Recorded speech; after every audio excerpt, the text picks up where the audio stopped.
नमस्कार दोस्तों, स्वागत है आप सभी का फ्यूचर ऑफिसर्स के इस यूट्यूब प्लेटफॉर्म पर। अपने नियमित अभ्यास श्रृंखला महाअभ्यास 10 का दम, जिसमें हम प्रतिदिन करंट अफेयर्स और जीएस के विभिन्न खंडों के 10 प्रश्न करते हैं, उनका अभ्यास करते हैं। उसी श्रृंखला में आज उपस्थित हूँ मैं जीएस के 10 क्वेश्चंस के साथ। तो आइए देखते हैं इन प्रश्नों को और लास्ट में आप अपना स्कोर ज़रूर बताइएगा कि आपके कितने सही हुए। तो आइए शुरू करते हैं। पहला प्रश्न है कि नवपाषाणकालीन स्थल मेहरगढ़ किस नदी के तट पर अवस्थित था। तो नवपाषाणकालीन स्थल जो है मेहरगढ़, वो किस नदी के तट पर स्थित था ये बताना है। तो ऑप्शन ए है दास नदी, ऑप्शन बी है बोलन नदी, ऑप्शन सी है सिंधु नदी या फिर ऑप्शन डी है ऊपर में से कोई नहीं। तो ये जो मेहरगढ़ है नवपाषाणकालीन स्थल, ये बोलन नदी के तट पर हमको प्राप्त हुआ है, यानी कि ये बोलन नदी के तट पर अवस्थित है। तो इससे हमें दो प्रश्न पता चलते हैं कि ये मेहरगढ़ एक नवपाषाणकालीन स्थल है और ये बोलन नदी के किनारे अवस्थित है। तो आइए देखते हैं दूसरा प्रश्न। सम्राट अशोक के राजादेशों का सबसे पहले विकूटन किसने किया था। यानी कि सम्राट अशोक के जो विभिन्न शिलालेख मिले हैं उनका डिकोड सबसे पहले किसने किया था, यानी उनको सबसे पहले किसने पढ़ा था। तो ऑप्शन ए है जॉर्ज वूहर, ऑप्शन बी है जेम्स प्रिंसेप, ऑप्शन सी है मैक्स मुलर, ऑप्शन डी है विलियम जोन्स। तो इसका जो सही जवाब है वो है ऑप्शन बी जेम्स प्रिंसेप, यानी कि जेम्स प्रिंसेप ने सबसे पहले अशोक के शिलालेखों की लिपि जो है उसको पढ़ा था। तीसरा प्रश्न है प्राचीन भारत की निम्नलिखित पुस्तकों में से किस एक में शुंग राजवंश के संस्थापक के पुत्र की प्रेम कहानी है। तो स्वप्न ऑप्शन है स्वप्नवास दत्ता या मेघदूत या फिर मालविकाग्निमित्रम या फिर रत्नावली। तो इसका जो सही जवाब है वो शुंग राजवंश से संबंधित है, उसकी प्रेम कहानी से संबंधित है मालविकाग्निमित्रम। इसमें अग्निमित्र और मालविका की प्रेम कहानी का वर्णन है जो कि शुंग राजवंश से संबंधित थे।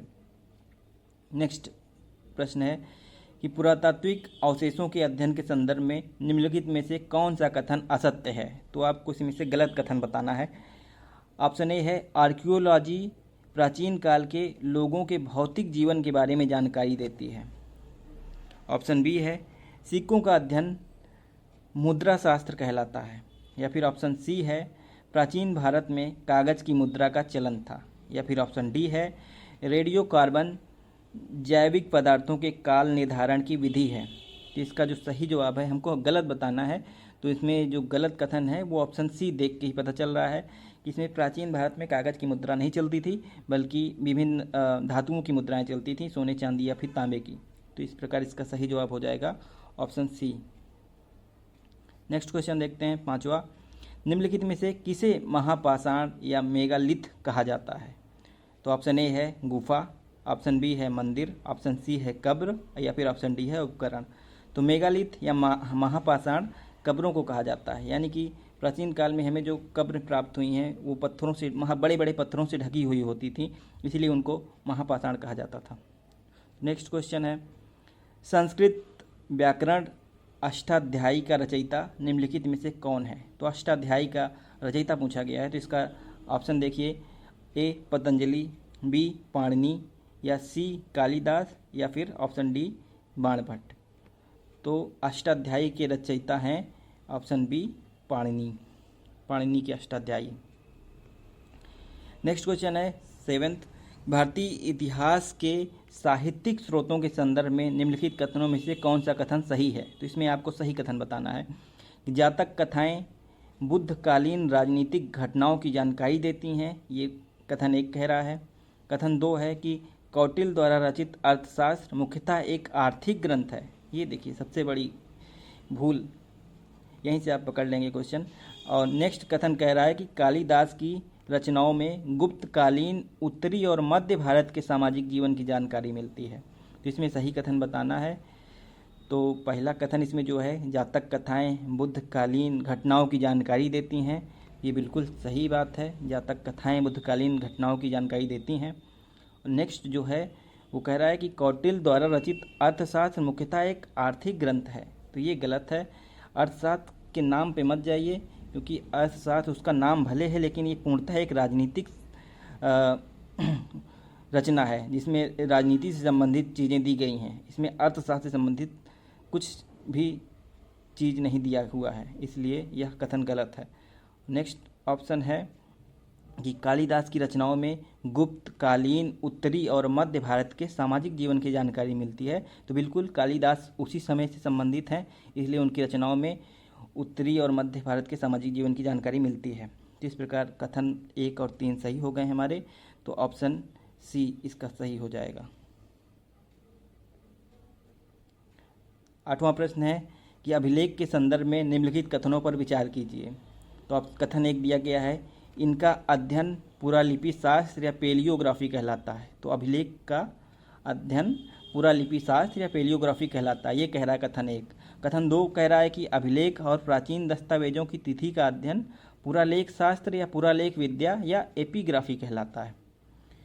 तो अगर आपने थोड़ा ध्यान दिया हो तो एपिग्राफी जो है वो अभिलेखों का अध्ययन कहलाता है, यानी कि कथन उल्टा दिया हुआ है। तो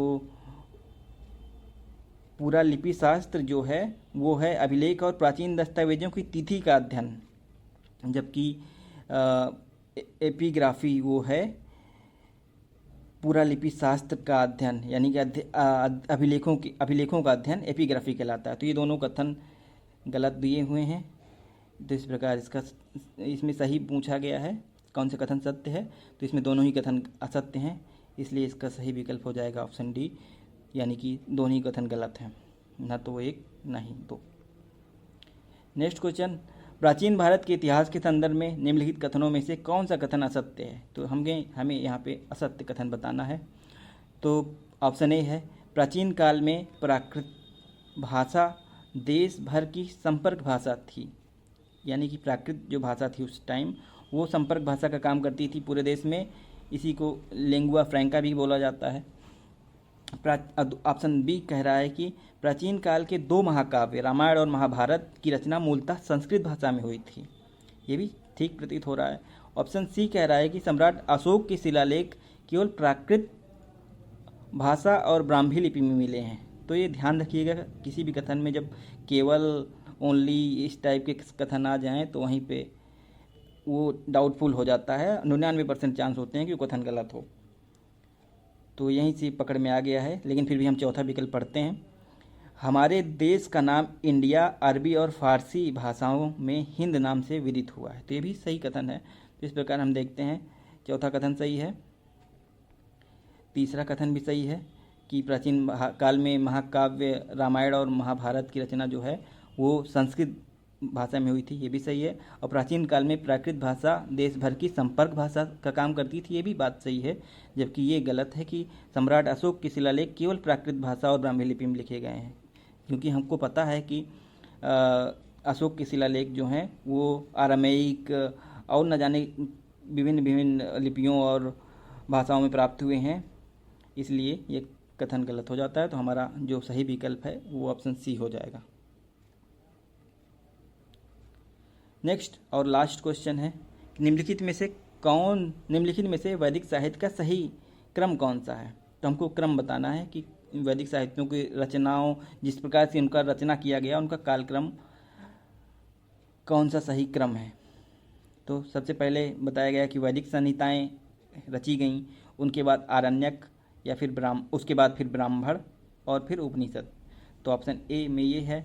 ऑप्शन बी में कहा गया है कि वैदिक संहिताओं के बाद ब्राह्मण आता है, ब्राह्मण के बाद आरण्यक आता है और फिर आरण्यक के बाद उपनिषद की रचना की जाती है। ऑप्शन सी कह रहा है कि वैदिक संहिताएं पहले रची जाती हैं। वैदिक संहिताएं यानी कि वेद, 4 वेद जो हैं वो, उसके बाद उपनिषद, फिर ब्राह्मण और फिर आरण्यक। या फिर ऑप्शन डी कह रहा है कि ब्राह्मण, वैदिक संहिताएं, फिर आरण्यक और फिर उपनिषद। तो इसमें अगर हम ध्यान दें तो सबसे पहले वेद लिखे गए, तो वैदिक संहिताएं सबसे पहले ही कॉमन है। तो इसमें इस हिसाब से हम ऑप्शन डी को काट सकते हैं। अब 3 ऑप्शन बचे हैं हमारे पास। इनमें हमको पता है कि सबसे लास्ट में उपनिषद लिखे गए थे, इसलिए इस हिसाब से हम ऑप्शन सी को भी काट सकते हैं। और अब हमारे पास केवल 2 विकल्प बचे हैं, जिनमें से कोई एक ऑप्शन सही है। तो वैदिक संहिताओं के बाद ब्राह्मण लिखे गए, फिर ब्राह्मण के बाद आरण्यक लिखे गए और फिर उपनिषद लिखे गए। तो यहाँ पे सही विकल्प हो जाएगा ऑप्शन बी, यानी कि वैदिक संहिताएं, फिर ब्राह्मण, फिर आरण्यक और फिर उपनिषद। तो ये आपका सही जवाब हो जाएगा। तो आज के लिए इतना ही, बहुत बहुत धन्यवाद। और रेगुलर करंट के अपडेट के लिए आप इस टेलीग्राम चैनल को ज्वाइन कर लीजिए, फ्यूचर ऑफिसर्स के। ये इसकी क्यूआर कोड को स्कैन करके आपको लिंक प्राप्त हो जाएगी और फिर आप इससे आसानी से जुड़ सकते हैं, जहाँ पे हम रेगुलर करंट अफेयर्स को कवर करते हैं। और फिर करंट अफेयर्स बोझ नहीं रह जाता एग्ज़ाम टाइम में। आपको फिर परीक्षा दृष्टि या फिर आई दृष्टि टाइप की किताबों की ज़रूरत नहीं पड़ेगी कि अगर डे बाय डे आप करंट को कवर कर रहे हैं तो लास्ट में ये बहुत ही ईजिली कवर हो जाता है और एग्ज़ाम में प्रेशर नहीं रहता करंट अफेयर्स का। इसलिए अगर डे बाय डे कहीं पे मिल रहा हो तो बहुत ही बेस्ट रहता है, तो वो हम प्रोवाइड करने की प्रयास करते हैं। साथ ही एक हमारा और भी चैनल है जो कि क्विज के लिए, प्रैक्टिस के लिए बनाया गया है। जैसे यहाँ पे हम लोग यूट्यूब में करते हैं, वैसे ही वहाँ पे भी आप जाके सॉल्व कर सकते हैं। जैसे टेस्ट सीरीज लगाते हैं उसी टाइप के वहाँ पे प्रश्न दिए गए हैं, आप सॉल्व कर सकते हैं। इसकी लिंक भी आपको, अगर पहले वाले टेलीग्राम चैनल पे आप जुड़े हुए होंगे तो वहाँ पे उसकी लिंक आपको आराम से मिल जाएगी। आप इसको भी ज्वाइन करके प्रैक्टिस करके अपनी तैयारी को अच्छी सी स्थिति में पहुँचा सकते हैं। बहुत बहुत धन्यवाद। ऐसे ही जुड़े रहिए और अपना कमेंट में स्कोर ज़रूर बताइएगा और सपोर्ट करते रहिए हमें, ताकि और भी अच्छा करने की प्रेरणा मिले। बहुत बहुत धन्यवाद।